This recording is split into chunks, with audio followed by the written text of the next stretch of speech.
seja muito bem-vinda ao programa Desperte Sua Felicidade Oculta. Hoje nós vamos falar da doença do milênio, o estresse.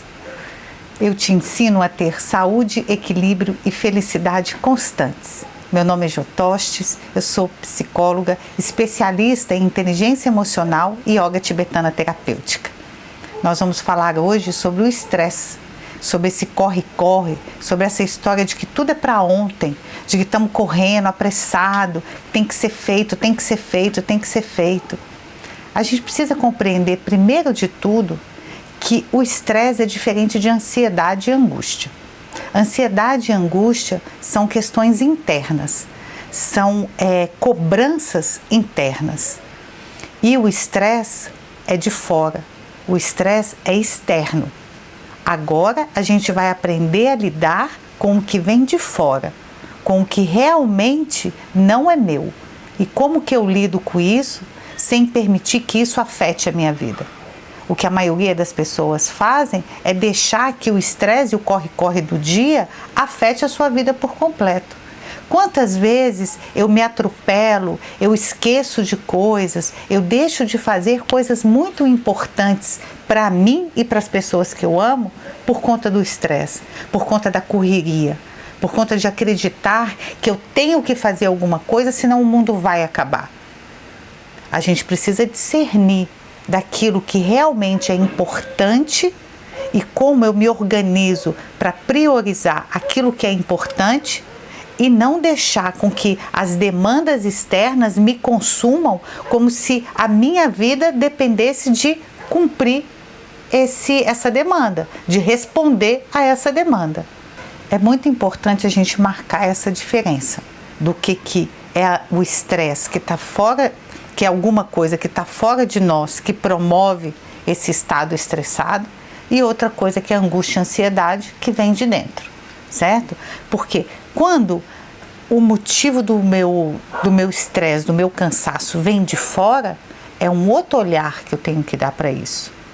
É diferente de quando eu sou fonte do meu sofrimento e quando o sofrimento e a dor estão aqui do lado de fora. E como que eu lido com isso? Porque as cobranças, elas são inevitáveis. Porque nesse mundo moderno, nesse mundo industrializado e tecnológico, tudo corre muito rápido, porque as máquinas correm, porque o relógio está muito mais no ritmo das máquinas do que no nosso ritmo. Então, quando eu percebo que existe alguma coisa fora de mim que está me puxando além daquilo que eu posso corresponder, é um outro tratamento que eu tenho, de quando eu não estou me puxando o suficiente porque aqui dentro eu estou me sentindo pequeno. E essa é a diferença. Aquilo que vem de fora não pode me tornar frágil e incapaz. Aquilo que está aqui dentro é o que me torna frágil e incapaz. Falar sobre o estresse dessas cobranças não é falar que nós somos frágeis e fracos. Não é isso. Porque a vida cobra. E a nossa primeira atitude diante das cobranças da vida é corresponder a isso. Só que isso vai num primeiro momento, no segundo momento, quando você vê, todas as demandas externas são mais importantes do que as suas. Tudo aquilo que está fora, no trabalho, na escola, é mais importante do que você e as pessoas que você ama. E a prática, ela faz você olhar para você. E quando você olha para você, você consegue discernir isso entre aquilo que é meu, aquilo que está aqui dentro, aquilo que eu gero, e isso eu preciso ter um determinado olhar para isso e uma atitude em relação a isso. E outra coisa é aquilo que vem de fora, é a cobrança externa. E o estresse está relacionado a essa cobrança externa. Na medida em que a gente foi sendo exigido de cada um de nós que a gente fosse produtivo e que essa produtividade correspondesse a números mecânicos, vamos dizer assim, a números que estão fora de nós, que põe a gente para correr atrás disso, a gente se torna estressado. E a gente tem que separar. Porque o que esse mundo high-tech nos faz. Coloca como se essa demanda externa fosse minha. Faz essa confusão com a gente. Muitas vezes você está tranquilo, você sabe que você está fazendo o seu melhor e aí vem uma cobrança de fora fazendo, mas só isso? Mas você está indo embora agora do trabalho, sendo que você já trabalhou suas 8 horas? E aí vem o seu chefe, vira para você e fala assim, ah não, mas eu preciso que você fique mais. Ah, mas eu preciso tanto de você. Ou então outros chefes que vão virar e falar assim, ah, então quer dizer que eu não posso contar com você. Então a gente precisa olhar para isso e separar isso. Porque se eu como essa corda, eu começo a achar que eu sou incapaz. Eu começo a achar que eu sou incompetente. E não tem nada disso. É o outro que está pedindo de mim algo que nesse momento basta. Com relação ao estresse, a gente coloca um limite, né? Muitas vezes a gente acha que a gente corresponder a essas demandas é o que vai fazer com que a gente enriqueça, né? A gente entra aí na vibração da escassez porque a gente acha que é fora que vai trazer essa vibração para mim, que o dinheiro eu tenho que correr atrás dele, e aí eu me estresso, e aí eu começo a me atropelar. Por quê? Porque eu coloco o dinheiro ou aquilo que me é demandado para ganhar o dinheiro na frente de mim mesmo. Então, quando eu pratico esses 21 minutos, quando eu integro isso na minha vida, é como se eu falasse para mim mesmo, calma, que você tem 1 minuto para dedicar a si mesmo. Calma, porque você precisa dedicar alguns minutos do seu dia a você mesmo. E você há de convir comigo que 21 minutos não vai deixar ninguém mais pobre nem mais rico. Né? É como se fosse 21 centavos. Então, é importante que a gente faça esse discernimento, que eu observe a minha vida e percebo que existem cobranças externas que estão me fazendo estressado, que estão me fazendo ir além daquilo que eu posso. Porque o que é o estresse? É quando você tem uma sobrecarga, quando você tem um funcionamento para além daquilo que você pode dar. Né? A gente faz até essa comparação como se fosse uma máquina, né? A máquina superaquece, a máquina explode de tanto que está sendo exigida dela. Mas espera aí, eu sou máquina? Quem eu sou? O que realmente importa para mim? Quais são as demandas que eu preciso corresponder? Porque isso vai me fazer me sentir uma pessoa melhor, porque isso vai me fazer sentir felicidade, vai me colocar nesse lugar de equilíbrio, porque eu sei que eu estou fazendo alguma coisa que é importante para mim. E não me deixar levar por uma cobrança, por um trabalho, produza. E quando a gente pratica diariamente, é esse momento em que eu olho para mim e falo, calma. Qual é o limite da minha produtividade? Quando eu falo calma, eu ponho o limite. O limite é muito importante. Assim como eu preciso ter o meu limite interno de não me deixar mergulhar numa infelicidade e num sofrimento eterno e falar comigo, basta, não dá mais para eu comer essa corda, do mesmo jeito, é fora, basta, não dá mais para eu comer sua corda. Não dá mais para eu correr atrás de uma produtividade que vai beneficiar a você em detrimento da minha saúde, em detrimento da minha felicidade. Então, esse discernimento é importantíssimo, porque a gente pode trabalhar bastante, a gente pode ser muito produtivo, mas a gente tem que perceber qual é o limite disso. Porque se eu começo a me estressar, eu adoeço. E se eu adoeço, a minha produtividade vai lá para baixo. Só que antes de eu ficar acamado, eu vou paulatinamente, a minha produção vai caindo, aí eu vou me sentindo incapaz, aí eu vou me sentindo imprestável, aí eu vou me sentindo incompetente. E isso tudo aí sim começa a gerar uma demanda interna, começa a virar pontos de angústia e de ansiedade. Então, vamos discernir entre as coisas. E como é que eu faço isso? Praticando diariamente essa consciência, praticando diariamente esse autocuidado, É eu ter aqueles 21 minutos em que eu respiro profundamente, eu me movimento e eu percebo o meu corpo, eu percebo em que estado eu estou, até para quando eu vou render no meu dia a dia mesmo. Quando eu pratico de manhã e percebo que hoje eu estou mais cansada, hoje meus pensamentos não estão muito bons, isso tudo faz com que eu chegue no meu trabalho com uma outra perspectiva, que eu chegue no meu trabalho percebendo qual vai ser o meu limite daquele dia, porque a gente é impermanente, a vida é impermanência. Então tem dias que eu estou plena, que eu posso produzir 100, mas tem dias em que eu vou ter que vou ter que respeitar a mim mesmo e falar, calma, porque hoje você só dá 70. Não adianta exigir de 100 que você não vai ter 100. E essa percepção é muito importante, porque quanto mais você se percebe, melhor você organiza o seu dia a dia. Quando você planeja as suas atividades e aí você faz a prática, beleza, hoje era um dia de eu apresentar um super trabalho, hoje era um dia que eu tinha que trabalhar mais porque eu tenho clientes, porque eu tenho situações que me exigem um pouco mais. Aí eu faço a prática e percebo que aquele dia, hoje eu não estou me sentindo tão plena assim. Eu posso reagendar algumas atividades, eu posso reorganizar o meu dia para que eu faça aquilo que eu preciso ter um melhor desempenho mais cedo e deixe outras atividades que exigem menos de mim para mais tarde. Então esse autoconhecimento, essa capacidade de perceber qual é o meu estado naquele dia, me ajuda a equilibrar esse estresse, me ajuda a não entrar no estresse, né? Porque se eu equilibro isso tudo, consequentemente eu não fico gerando estresse desnecessário.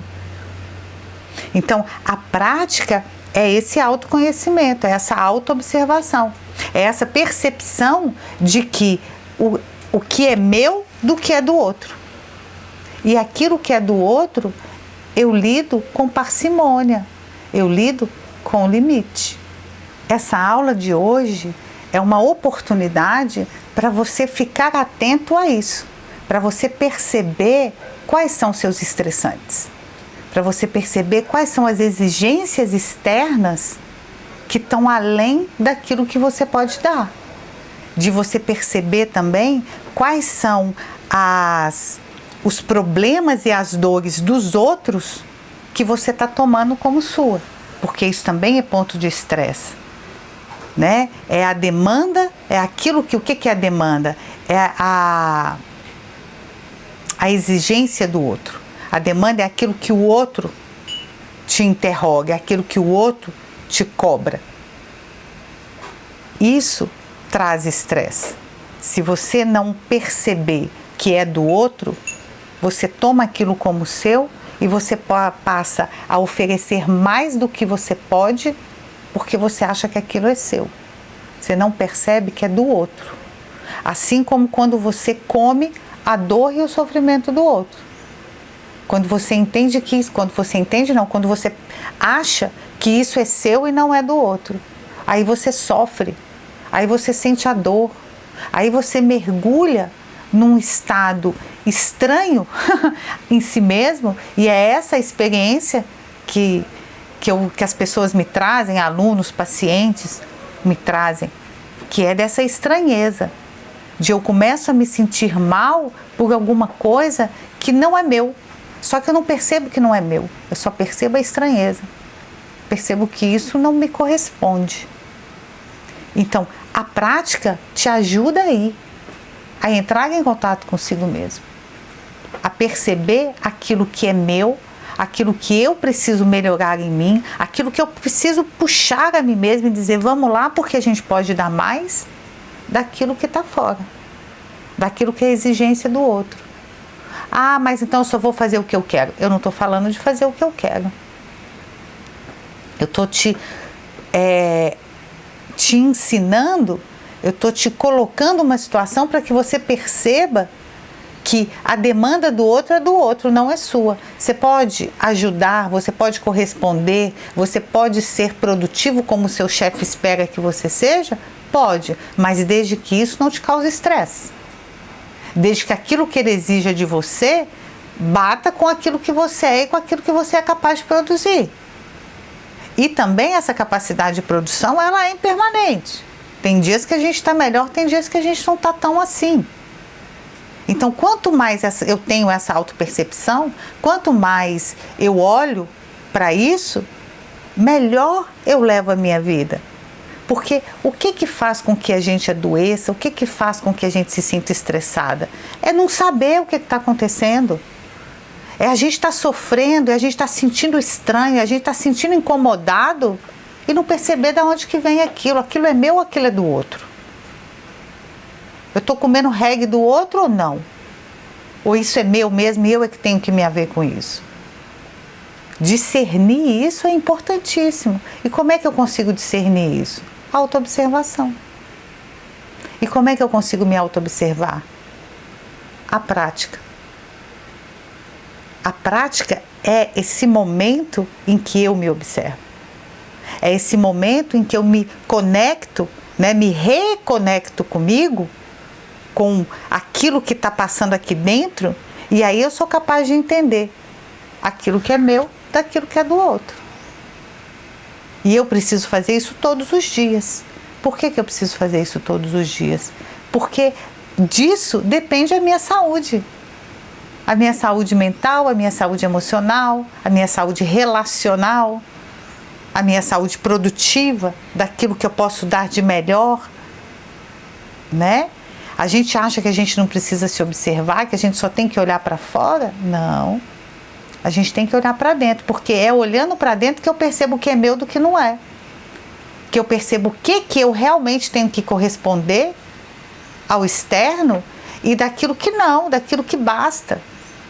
Daquilo que eu já faço o meu melhor. Porque o outro exige de mim qualquer coisa. Quem que vai colocar o limite nessa qualquer coisa? É você. Sou eu. Sou eu que vira e fala, até aqui eu vou. Até aqui eu vou bem. Daqui em diante eu já não vou mais tão bem. Né? E quando você está aí só correspondendo a outro, correspondendo, quando você vê, você tem um burnout. É simples assim. Você tem uma estafa. É um excesso. É você quer queimar a máquina. É fundir o motor. Por quê? Porque não percebeu? Não está atento a si mesmo? Não está atento a si mesmo. E isso não tem nada de incapacidade, de fragilidade, nada disso. É porque a gente não foi educado para isso.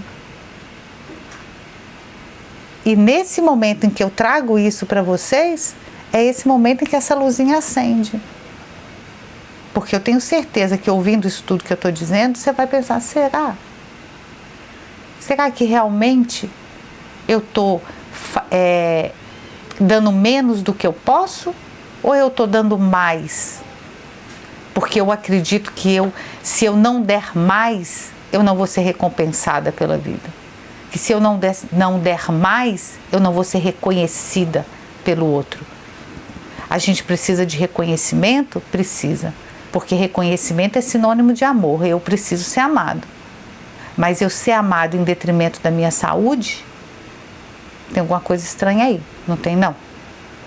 Eu quero tanto ser amado que eu adoeço? Como assim?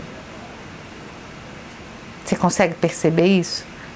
Que a gente se esgota tentando corresponder à expectativa alheia? Que a gente se esgota tentando responder demandas externas? É preciso estar atento. E como é que eu fico atento? Tendo esses minutos de prática. Tendo esses minutos em que eu olho para mim e percebo qual é o meu limite. E aí a gente começa a se perguntar, mas como é que eu saio disso? Né? Eu me auto-observo e a partir da minha auto-observação eu percebo quais são as minhas crenças. Porque o que é que faz com que eu coma a corda do externo? São as minhas crenças. É eu acreditar que eu preciso trabalhar 20 horas por dia para eu ganhar dinheiro, para eu ficar rico. Isso, por exemplo, é uma crença comum, de que eu tenho que trabalhar muito para ficar rico. Ou eu ganho na loteria ou eu me mato de trabalhar. Quer dizer, todas as duas situações, né? Nenhuma das alternativas acima. Porque eu nem tenho que depender de uma sorte, assim como eu não tenho que depender da minha exaustão. Mas o que é isso? São crenças. E a gente, na autoobservação e no autoconhecimento, eu percebo quais são as minhas crenças. E ao percebê-las, é que eu vejo que elas são só crenças. E como crenças, elas se alteram. E como crenças, eu posso modificá-las. Porque se hoje eu acredito que eu preciso trabalhar 20 horas por dia para ganhar o meu sustento, eu começo a perceber que não. Que trabalhar 20 horas por dia não é razoável. Que acreditar que eu preciso chegar à exaustão para que eu mereça o reconhecimento do meu chefe, que eu preciso do reconhecimento, às vezes não é só do chefe, é do marido, é dos filhos, é dos pais, que eu preciso me exaurir, isso é uma crença. É uma crença em que a gente coloca mais valor no outro do que em mim, que eu posso me submeter, que eu posso me arrasar para que o outro me reconheça, para que o outro me dê amor. Percebe que isso é uma crença? E nessa autoobservação a gente vai percebendo de onde vêm essas crenças.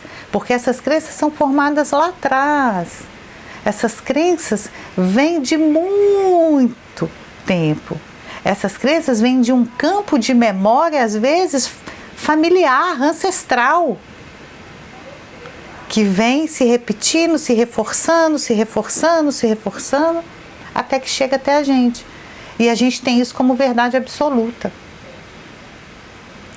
Então, quando a gente se auto-observa, quando a gente toma consciência das nossas crenças, a gente também vai revelando da onde vêm essas crenças. E a gente vai percebendo que isso pode ter sido uma cobrança que foi correspondida pelos meus pais. Porque talvez na época eles precisavam, ou eles acreditavam que precisavam se exaurir para te dar uma boa educação. Que eles precisavam chegar no limite, ultrapassar o limite deles para que eles pudessem te dar uma vida digna. E aí a gente compra essa crença. A gente abraça essa crença. É normal isso. Vem dos nossos pais. Está quase que nosso DNA. Está do nosso DNA. Mas quando eu olho para isso e percebo que essa cobrança, que essa crença não pertence à minha vida, mas pertence a um momento e uma vida anterior à minha, e que eu como que herdei isso, eu posso olhar e falar, não. Eu agradeço e eu honro vocês todos, mas eu não quero essa herança. Eu sei que eu não preciso me exaurir. Eu sei que eu não preciso corresponder a essa alucinante produção para que eu seja feliz. Né? A crença, por exemplo, de que eu preciso de muito dinheiro para ser feliz. Não, eu não preciso de muito dinheiro. Eu preciso de dinheiro? Preciso. Uma série de coisas na minha vida eu realizo com o dinheiro. Mas acreditar que eu preciso acumular fortunas para eu ser feliz? Não. E na sua experiência de vida você sabe que isso não é verdade. Você sabe que realizar coisas na sua vida não depende de muito dinheiro. Eu vou te dar um exemplo. Eu tenho uma aluna que ela acreditava que meditar era só sentado. Então, ela não conseguia fazer aquilo, né? O corpo dela não se sentia confortável ali, ela não conseguia aquilo. E ela se esforçava, ela experimentou várias técnicas diferentes, mas ela não conseguia. E ela acreditava que só existia meditação sentado. Até um dia que ela percebeu que não. Ela conheceu a prática. E aí ela viu que a prática era uma meditação em movimento. E ela percebeu que ela conseguiria acalmar a mente dela com a prática. Que aquilo era uma crença. E olha que interessante, o que isso tem a ver com o que eu estou falando? É que as nossas crenças limitam... O que isso tem a ver com o que eu estou falando? É que as nossas crenças limitam o nosso campo de visão. Então eu achava que a única forma de eu meditar é sentado. E eu não conseguia fazer isso. O que isso me gera? Estresse. O que isso me gera? Um sentimento de incapacidade, de incompetência, porque eu não consigo fazer uma coisa que eu sei que eu preciso, mas eu não consigo fazer porque aquilo não se adequa a mim. O dia que eu encontro alguma coisa que me mostra que eu posso fazer isso de outra forma, acabou o estresse. Ela começou a praticar e ela começou a perceber que a mente dela se acalmava. Aí ela falou, isso funciona como uma meditação. Aí eu falei com ela, isso é uma meditação em movimento. Isso que a gente faz, a prática dos 5 elementos, ela é uma meditação em movimento. Ela vai fazendo com que você se auto-observe. Ela vai fazendo com que você traga a sua atenção para si mesmo. E aí você vai acalmando. E aí você vai discernindo as crenças. Você consegue perceber que aquilo que muitas vezes você pensa e norteia, né? Porque a crença faz isso. Aquilo que me norteia não tá bom. Vamos abrir. Vamos perceber que isso é só uma crença. Que existe muito mais. Que o meu campo de visão é muito mais amplo. Que eu é que estou reduzindo ele. Certo? E a gente essa autoobservação vai nos possibilitando fazer ajustes no nosso dia a dia. Essa autoobservação vai nos possibilitando perceber o que realmente me faz feliz. O que é a minha missão, o que é meu propósito, o que é a minha contribuição no mundo, o que eu quero realizar nesse mundo. E a gente vai ajustando. E quando a gente ajusta isso, o estresse vai embora. Porque eu deixo de balizar a minha vida pela crença de que a demanda do outro tem que ser correspondida. Eu deixo de acreditar que eu preciso corresponder a isso para que eu seja feliz e recompensada e reconhecida. Então agora eu conheço como eu vivo, eu conheço o que me norteia. E eu tenho a capacidade de manejar isso, de mudar isso. Eu vou dar uma dica para vocês muito simples, mas muito valiosa. Coloque sempre uma intenção no seu dia. Ao acordar, quando você abre os olhos, você respira profundamente e você fala, hoje eu intenciono ser mais amoroso. Hoje eu intenciono manter a calma. Hoje eu intenciono ser generoso com a minha família. Hoje eu intenciono ter paciência. Então traga uma intenção. Todos os dias ao acordar, não abre o olho e cai da cama. Tem gente que nem abre o olho, né? Cai da cama antes de abrir o olho. Mas quando você acordar, aquele primeiro momento que você abrir o olho, espreguiça, respira profundamente e traz a intenção para o seu dia. Você vai perceber que ao longo do tempo você vai alcançando a sua intenção. Eu fiz isso e milhares de pessoas fazem isso. E isso muda a gente. Quando eu pratico, eu trago uma intenção para a minha prática. Você vai aprender isso. Eu ensino isso. Que quando você começa a sua prática, você coloca uma intenção nela. E essa intenção vai fazer com que todo o seu dia seja transformado. Então, se eu intenciono me manter mais calmo e mais tranquilo, ao longo do tempo eu vou, porque tudo começa com uma intenção. Tudo começa com com aquilo que eu projeto. O que é a intenção? É você jogar alguma coisa. É você colocar alguma coisa na frente e você vai buscar isso. Então, se eu intenciono manter a calma, se eu falo para mim isso todos os dias, Todos os dias eu vou estar trabalhando para manter minha calma. No primeiro dia eu posso me frustrar, no segundo dia idem, mas com o passar do tempo, quando eu vejo, olha como eu não estou xingando ninguém, olha como eu estou conseguindo virar para o meu chefe e falar, deu a minha hora, eu vou bater o meu ponto e eu vou embora, porque o que eu produzi até agora foi. A gente vai mudando, porque você pratica todos os dias essa mudança. Porque você propõe a você mesmo essa mudança. Essa chave, ela vira dentro de nós. Ela vira aqui dentro. Não é de fora. É de dentro.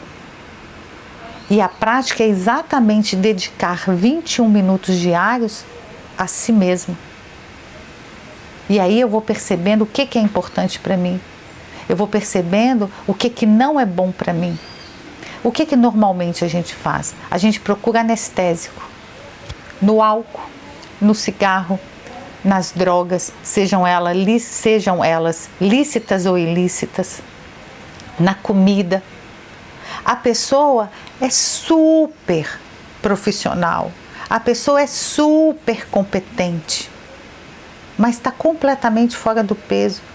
Chega a um peso que a gente chama de obesidade mórbida, que é na hora que o médico vira e fala assim, meu filho, chega, porque se você continuar comendo desse jeito, você vai morrer. E por quê? Porque ela não consegue pôr limite. Quando você não consegue pôr limite no outro, você não está colocando limite em si mesmo, porque, como eu disse, o primeiro limite está aqui dentro. Então, se eu não consigo falar para o outro para, eu também não consigo falar para mim. E aí eu como demais, e aí eu bebo demais, e aí eu fumo demais, e aí eu me drogo demais. Então a solução não é anestesiar. A solução é olhar para si, é colocar uma intenção no seu dia e na sua vida. É trazer para você mesmo aquilo que é importante. Como é que eu trago isso? Isso está afastado de mim? Mas quando eu olho para mim, eu falo, opa, é isso aqui que eu preciso. Então eu trago isso para mim, eu trago isso como as minhas balizas. E não crenças. Crenças de que o outro é que diz o que eu tenho que ser ou não sei. Que é o outro que diz se eu sou produtivo ou não sou produtivo. E a prática ajuda nisso. A prática te coloca em contato com você mesmo. A prática desbloqueia seus canais. A prática te traz calma, tranquilidade para discernir o que é importante do que não é. A prática te ajuda a colocar uma intenção e você seguir isso, e você buscar isso. Porque é você que intenciona, é você que busca, é você que alcança. Então, quando eu digo que essa prática traz saúde, equilíbrio e felicidade, é porque ela traz saúde, equilíbrio e felicidade.